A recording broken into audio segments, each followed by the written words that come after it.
Granda Jones and the No Company Cat, a story by Hilary Smiley and illustrations by Pat Reynolds.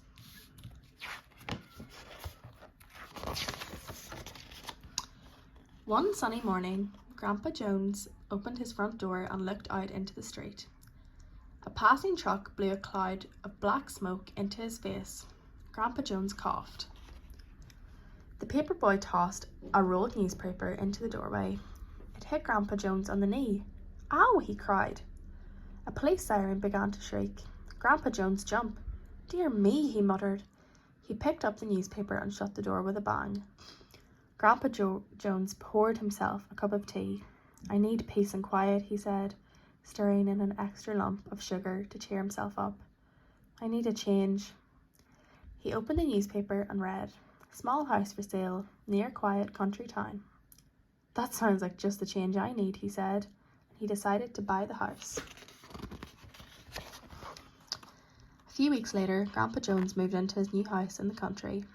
Now, when he opened his front door, no truck blew smoke into his face. No newspaper whacked him on the leg. No siren made him jump.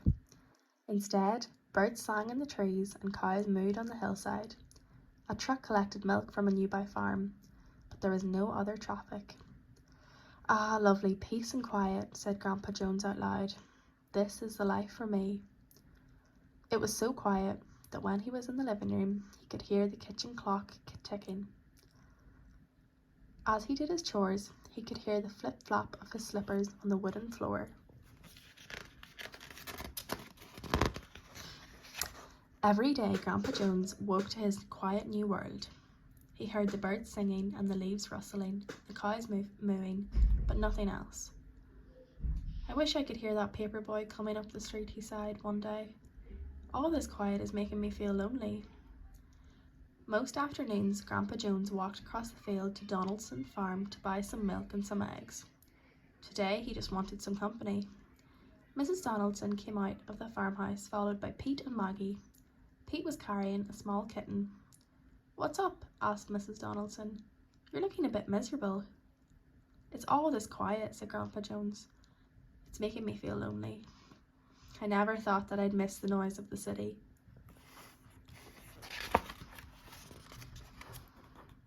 "You should get a cat," said Maggie. "Cats are good company," said Pete, "and we've got plenty of cats." Grandpa Jones scratched his chin. "I don't know much about cats," he said. "Cats are friendly," Maggie told him. "And they're snuggly and snoozy," said Pete, "just like my kitten." Grandpa Jones looked at the kitten that was asleep in Pete's arms, and he smiled. "A cat would be just the thing," he said. "Come to the barn to take your pick," said Mrs. Donaldson. Grandpa Jones chose a tabby cat that came to rub against his legs. He picked her up gently and carried her home, talking to her all the way.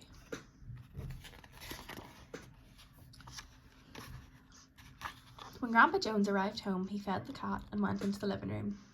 "Come on, Tabby," he called. The cat took no notice. Grandpa Jones went back to the kitchen, but Tabby had disappeared. Grandpa Jones began to search for her. He looked in every room, in the cupboards, under the bed, and behind the doors. She was nowhere to be found. Grandpa Jones finally gave up and went to bed. The next morning, Tabby was back and waiting beside her dish. But after she had eaten her food, she disappeared again. As the days passed, Grandpa Jones saw very little of Tabby. He began to think she might be hiding from him. He found her curled up in all sorts of places, on the back seat of his old brown car, in boxes. Once he even found her asleep in the clothes basket. "Drat that cat," said Grandpa Jones as soon as he sat on the porch by himself. "She's no company at all." One day Maggie and Pete came to visit. "How's your cat?" asked Pete. "Oh, Tabby's doing quite nicely," said Grandpa Jones, wishing that he knew where she was. "But I haven't seen her all morning," he added. "I think she hides from me." "She never used to be like that," said Maggie. "Tabby's a no company cat," said Grandpa Jones sadly. Children helped Grandpa Jones to look for Tabby. They hunted under the house, around the garden, and in the old brown car.